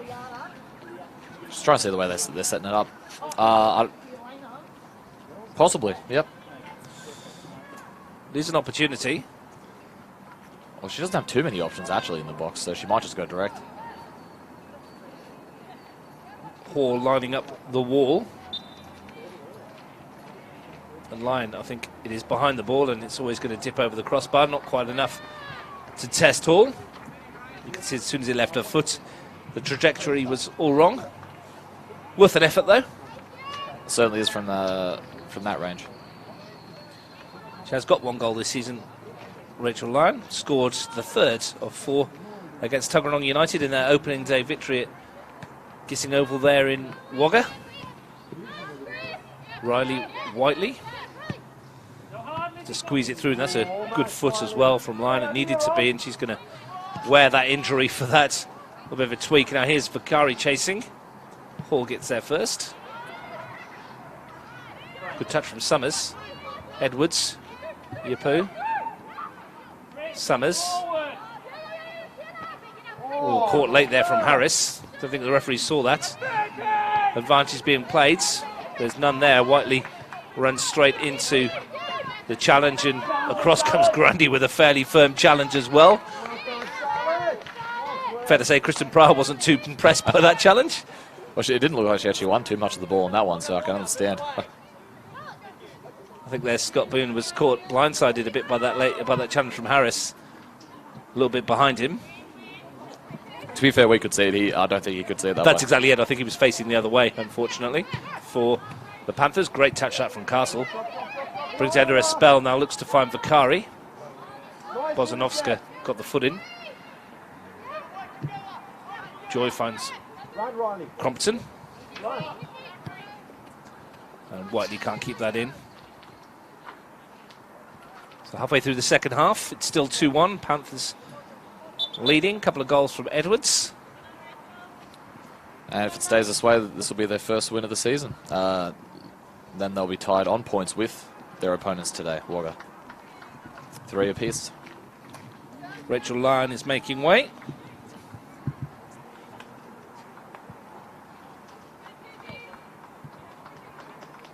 Wagga City's season continues tomorrow. As we mentioned, Garland United will provide the opposition, and remains to be seen what sort of effect this 90 minutes will have on them ahead of tomorrow. They are a young group, though, and younger players tend to recover a lot quicker than older ones, Matt. So, well, that's the gist of it, isn't it? That's what I get told all the time. It's certainly true, believe you me.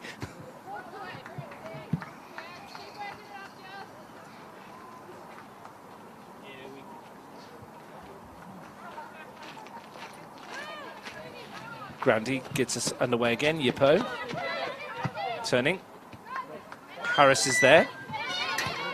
Lockley, Harris again. Still going, Harris, and that pass is just a little bit too strong.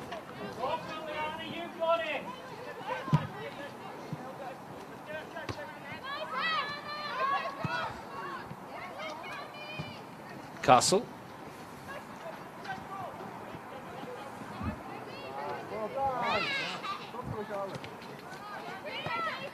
Pryor gets a foot in.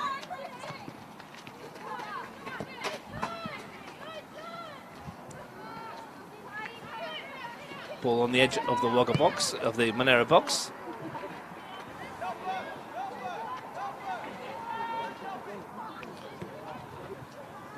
It's one for the substitute, Manessa Humphreys, her first touch. She's being hassled all the way by Yapu. Humphreys again. Slotted straight into the central defensive role, which Lyon vacated. A free kick over on the far side.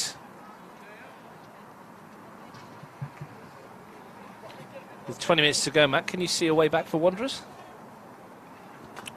I can, but Manara certainly playing their game plan to full effect. Wanderers aren't getting too much of a chance. This is exactly the sort of defending Biscotti would have wanted this at the start of the game, but at least he's getting it at some point with them in the lead. So it's hard to say. There definitely is a chance considering the talent they have. However, if it stays like this and Monaro don't budge, it'll be hard for them. Grundy finds Whiteley, who's come into it a little bit now, the substitutes. As I say that, she gives the ball away to Harris. Castle, Gaylor's made the run. She's got to stay onside, and she hasn't. Well, she has. The flag has stayed down. It looked for a moment that the assistant was going to put it up. And this will be rather controversial if something comes of it. Harris battling on the edge of the box. Gets it back. Vakari was there too. Morinen was challenging. Vakari steps away from Joy, swings it in towards Castle at the near post.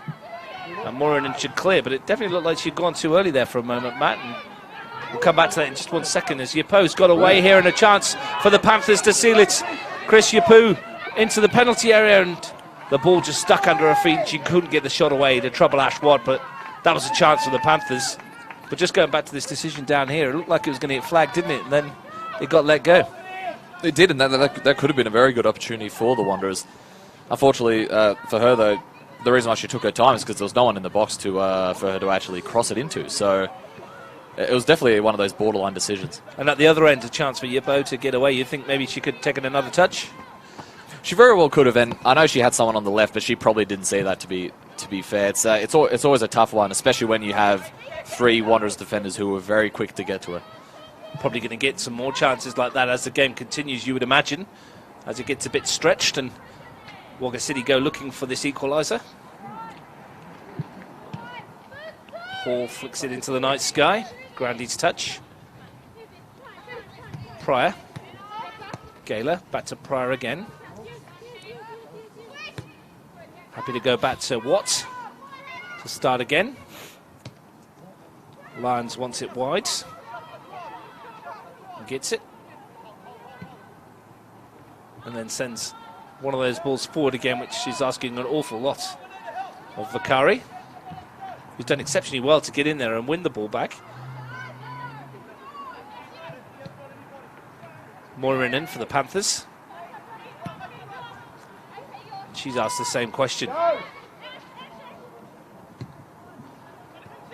What's ball up the line? And it's neither side really getting hold of it at the moment.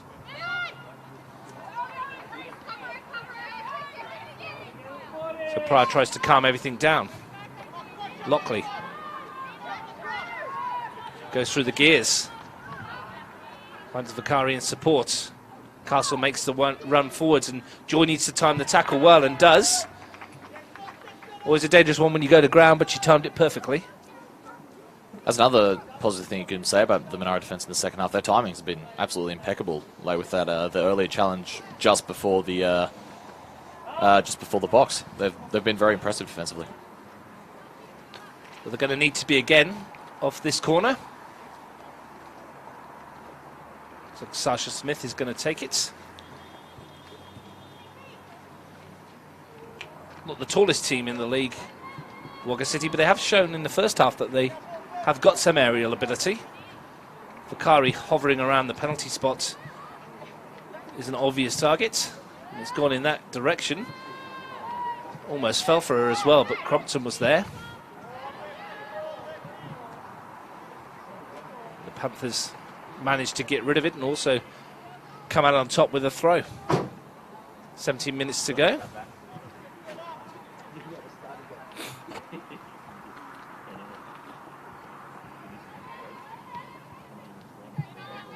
Harris. Here's Joy. She's asked Yapo to chase, but Humphreys got going first and happy to go back to Watts. Got to be careful with this clearance though. Good touch from Tia Lyons. It needed to be as well. Wants it back from Lockley. Castle's in there too. But Morinen just uses her strength to shift the ball forwards, and the second ball through wasn't picked off, and here's a chance perhaps for Wagga City, but the pass was easily picked off by Caitlin Joy, who in turn turns it over to Piper Lockley. Vakari. Lockley's gone for the return. Foot race between her and Joy wins. In the main, she's defended very well, Caitlin Joy. She certainly has, and she's also brought it out from the back quite effectively for Monaro, which has helped create a lot of their attacks, actually. So it was her run and cut back that got them back into the game. Yep. The equalising goal. That's right, the very good initiative to put herself in the position where one of her players should have been. So she's definitely had a positive game. Gaylor from Godbeer. Gaylor gets a second chance to pick out a pass, finds Castle. Crompton, who's been her shadow for most of the day, defends her well. Castle's made some good runs in the channels, and for the most part, Fenby Crompton's gone with her and defended her well. Another substitute. Going to see plenty more of this, I think, from the Wanderers as well. It's Brooke Gaylor, I think, who's going to come off. Number 19, who's had a decent shift. I think it's 17. Can't really see, is it? Is that the Christina Grau-Campos over there? Yeah, I think it's 17. We'll go with that, Matt. Your eyes are slightly better than mine from that distance. Just a little bit. Floodlights shining on the gold numbers on the white shirts don't exactly help, do they? Yeah, it's actually worse in the sun, actually. It is Christina Grau-Campos, we think, who's into the penalty area. We thought the sun would be the issue. The chance on the turn here for Vakari. Gets a shot away. It comes off Joy. Might fall for Harris. Still not gone. Lockley shifts it onto that left foot. Gets one goal. It's a good strike as well. And it's just flashed wide of the post. But the Wanderers won't go down quietly. And they are pushing forward for this equalising goal. You saw the camaraderie there between the players after that was a very positive shot. They all, high-fiving each other, saying, yeah, we can get back in this. That's exactly the attitude you need. The chat from Scott Boom with the defender Crompton. May have said something. Probably was looking for a foul, I think, for Bozanovska when the ball broke out to Harris on the edge of the penalty area. It's a good header from Harris to Castle. Here's the substitute, Grau-Campos. She waits for the corner, and the Wanderers continue their push to get back to 2-2. And if you're a betting man at the moment, you'd say they're on the front foot. It certainly has seemed that way, especially in the past, 2-3 minutes. They've had at least 3 cracks at goal.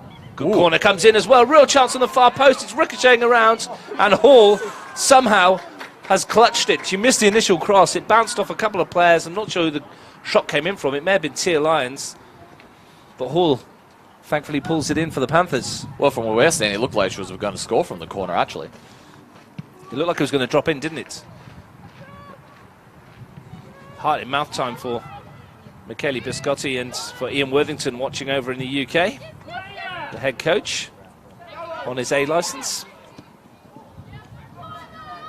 Must be hard for him. He'll be throwing things at the TV in Northern England in, well, I guess it's early morning there now. Entirely sure what time it would be in the UK right now. I guess it would be early in the day.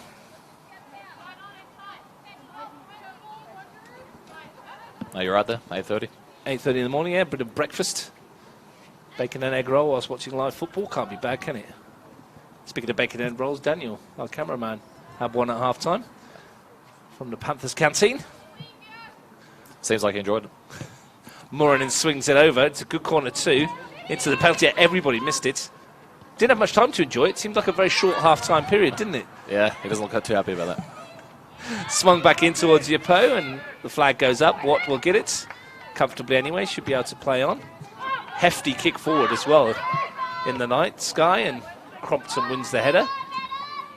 Rather sideways though, and Bozanovska helps her out by sending it forward. Harris picks out the run of Lions. You can feel the urgency now from Wagga City Wanderers. They're really looking to push forward as we close into 10 minutes to go without stoppage time. Fulaneto sends it forwards. Watt will dribble this back into her area, and Riley Whiteley let her know she was there. Castle tries to get in behind, and Joy goes back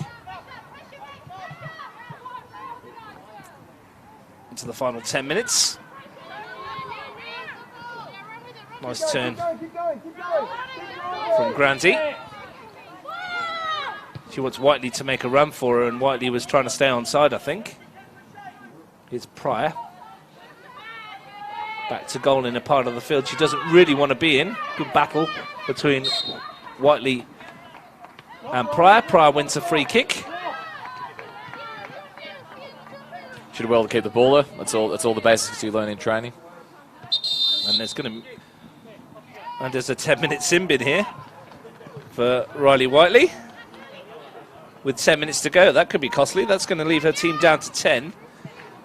And that's for delaying the restart, which is interesting.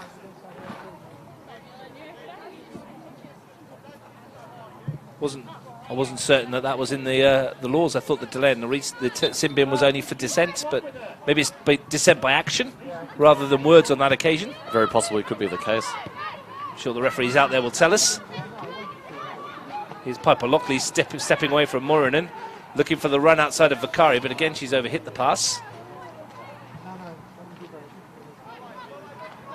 Anyway, that's left the Panthers down to 10 for the last 10 minutes of the game, and should be able to come on when we hit stoppage time, I'd imagine. It's not the first time they've been that they've had to play with 10 women though, so let's see what Monaro can make of it. Grau Compos. Beautiful defending.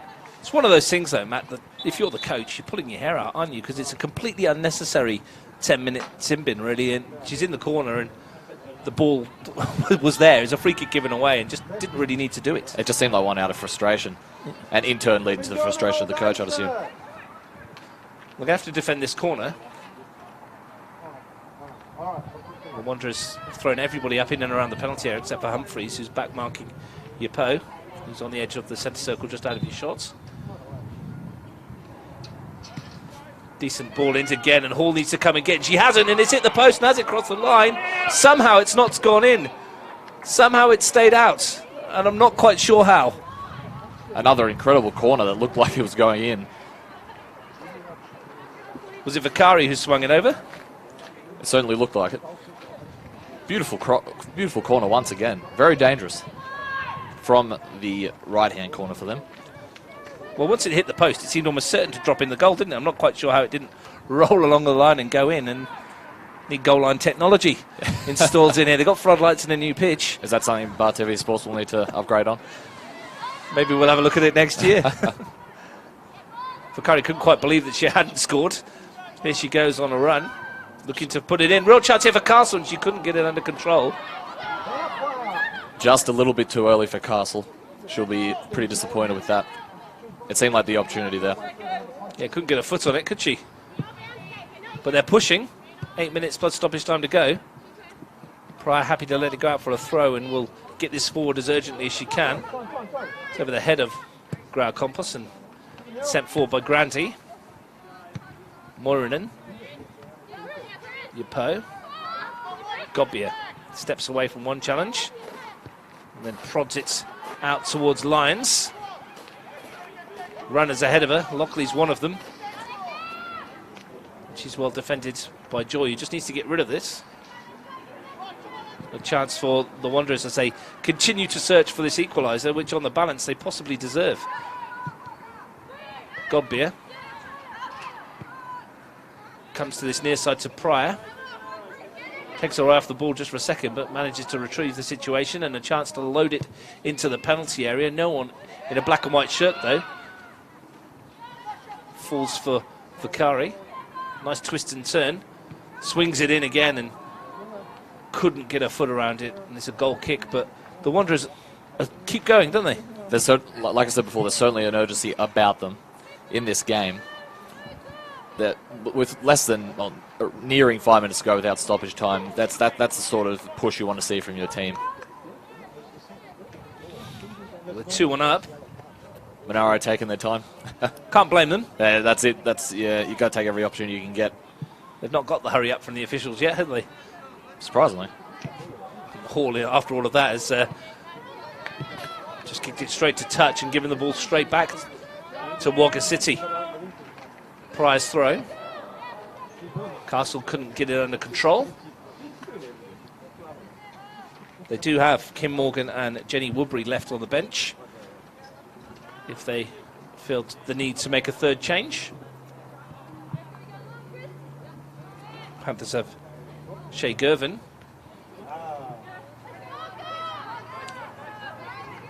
Gobbia with the throw. Moiranen, who's been very effective in the middle of the park. Humphreys with the header. Lockley. Good turn away. But then straight into Moiranen again. Looking for some support. Tries to find Grandy, who's got pace but couldn't quite keep that in. Look at the players that have done very well for the Wanderers today. Piper Lockley's been good. Maddie Harris has been good as well. But Alicia Morinen's been excellent for the Panthers in that holding role in the number 6 position. She's been a stalwart in that defensive position. Started a lot of plays as well. Thrown forwards. Gobbia tries to turn. Grandy's there and Castle wins it off her though, and a chance for the Wanderers to get some numbers forwards. Strong challenge from Castle. Castle's ball in, and it's a wicked one as well. Bounces up off Pozanovska to Vakari. Lions tried to find the luck goalwards, and it's just wide. Half-hearted shouts for handball against Alicia Pozanovska. There would have been a harsh one. It would have been. You just have to feel though, was that another position where they maybe should have looked for the option? She had a bit of time. There was no one really on her. Maybe deliver it into the penalty area. Yeah. Decided to back herself. Didn't quite come off on that occasion. Pryor goes back to Watts. Lions. Humphreys. Remember, Wanderers playing against 10 players at the moment because of a sin bin. Castle still the willing chaser, but the ball wins that race. Decent knock from Hall again, and the flag's up though. Not much of her in terms of size, Liana Hall, but she's got a fair boot on her for a goalkeeper, hasn't she? She does. Very strong one. And to be fair, most of her saves so far this game has been quite impressive as well, despite the lack of height. Yeah, she's positioning has been very, very good, hasn't it? She got behind the ball and she's not spilt anything, and she's seen it coming from a long way away and happily grabbed everything that's come her way. That's the great thing about football. Sometimes you can make up, for the lack of height, lack of speed, lack of, fitness if you have the right, if you have the right timing, the right structure. For goalkeeper, positioning obviously is vital. It's an impressive run forward. Still going. Incredible run from back to front again from Joy, and she's been doing that all day long. She must be happy she's not backing up tomorrow. She'd be the most tired, I'd probably say. The engine on her to get from front to back there with 3 minutes remaining was phenomenal. Good thing for Wagga City, if they do lose today, of course, they can forget about it very quickly. They're back up tomorrow against Gungahlin United, another test for them. Hope they bought another kit because both sides playing black and white, don't they? I'm sure they have, but like if they go down that game, you can't. If you're Wagga, you can't afford to dwell on this. You don't have enough time at the end of the day. You just need to recoup, talk about the next game, strategize for tomorrow. And an effort from distance, and it wasn't far away from Moiranen. She fired one with that left foot, and for a moment it had Watts a little bit worried. Good thump, wasn't it, from the player they call Lefty? You can see why there. Nice touch for Kari. Lions out wide. 3-on-3 here. Castle in the middle. Grau Compass on the far post. Here is Castle. Can she get away from Crompton, who's got the tackle, but she's on the floor and needs a bit of help and gets it from Joy, and that's a good piece of defending from Thembi Crompton once more. Castle's really had no change out of her, the central defensive marker at all, has she? Not too much of this game. Well, here's a chance for the Panthers. Humphreys comes across to snuff out the danger. Pryor. Lockley wanted it. It's going to fall for Harris. Clips it towards Lockley into the penalty area. Just eased off the ball by Crompton, who stepped across her run, and that's a good piece of experienced defending. Just classic using your size to your advantage. Perfect. Pryor bursting forward. Moranen wins the tackle. For Lanetto. Sends Grandy on her way. Harris chasing back with her. And Grandy goes down, and that's a good piece of play play from Charlotte Grandy. Not only does she eat up the time, but she wins a free kick as well, which will see us into stoppage time at the end of the match. They've seen out this spell of 10 players so far. Won't be long before she can come back on. Riley Whiteley. How much time will they get? We'll see now, I guess. Well, Riley's about to rejoin us, so that they've seen out that 10-minute sin bin spell, and they've got a free kick, which Caitlin Joy is going to loft into the penalty area. And in fact, she's gone for goal herself. It's got a bit of dip on it as well, and why not? Caitlin Joy seals the points for the Monaro Panthers with an outrageous free kick. She spotted one off her line, sent it goalwards. Panthers 3-1 up and home and dry. What a beautiful strike from Joy. Absolutely incredible. It seemed like the Wanderers weren't ready for that one either. Well, the keeper was looking for a cross, wasn't she? And I think Joy's seen her off her line and sent the free kick looping over her head. As soon as it left her foot, it was always a chance. And that caps a performance from Caitlin Joy, which has been absolutely outstanding defensively. She's created one, she's scored one. She's probably sealed the Panthers' first win of the season. And as harsh as that is on the Wanderers, that is a great goal to be signing off on. Absolute thunderbolt.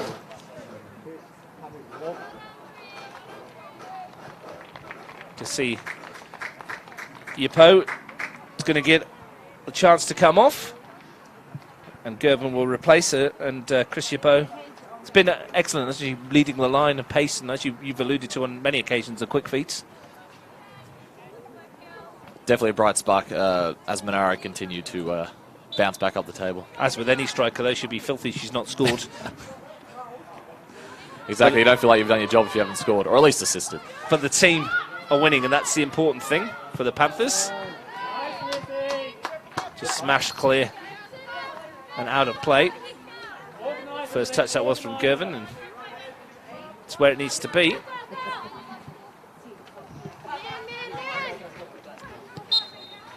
Scott Boone gives a free kick, so I meant Whiteley who cleared that, back on the field. It's been an entertaining game from start to finish. Caitlin Joy over this free kick. I'm assuming she's not going to shoot from here. Well, you would think not, but it's a long way away. Gets behind it and still a good size. Yeah, thumps it forward. It's good snow on it as it comes down, and the chance for the Panthers to maybe keep it in and keep the pressure on. It's at the wrong end of the field as far as Wanderers are concerned. 3 minutes of stoppage time gone, and that is enough. And it's a match that the Panthers turned on their head. They were second best largely for the first half an hour or so, and they were lucky to possibly still be in the contest in terms of the shots on target that Hall saved. But once they got a couple of goals from Edwards and turned it around, they've been the side in the second half that's been more clinical, and they've taken their chances when they've come, and they've come away with the 3 points. No, they certainly have it. Like you said, like before the game, before that goal, it was all Wanderers. Then it was all Monaro. But the impressive thing is, like once you go up, to keep that defensive structure and that timing is exactly what a caretaker coach Biscotti would have wanted. And unfortunately for Wanderers, it's not the result they're looking for. But like we alluded to before, they can't dwell on this, considering they have a game tomorrow. They just need to recoup, re-strategize, and get ready for the game tomorrow. Well, Ian Worthington will be very happy watching in Northern England, because his team, under the auspices of caretaker boss Michele Biscotti, have their first win of the season, and it's been one that we thoroughly enjoyed. Thank you, Matt, for your company this evening. Piper Lockley got us underway with a goal after 6 minutes for Wagga City Wanderers on her starting debut. Lovely finish as well from her after Megan Castle's run. But 2 goals within a minute from Liz Edwards changed the complexion of the match entirely. And in stoppage time at the end, Caitlin Joy's outrageous free kick, finding Watt off her line, has sealed the points. It's Panthers who go home happy. Their first win of the season pushes them up the table, makes it nice and congested for that 4th spot as well. It's finished under the lights at the Riverside Stadium in the Women's National Premier League on Bar TV. Manera Panthers 3, Wagga City Wanderers 1.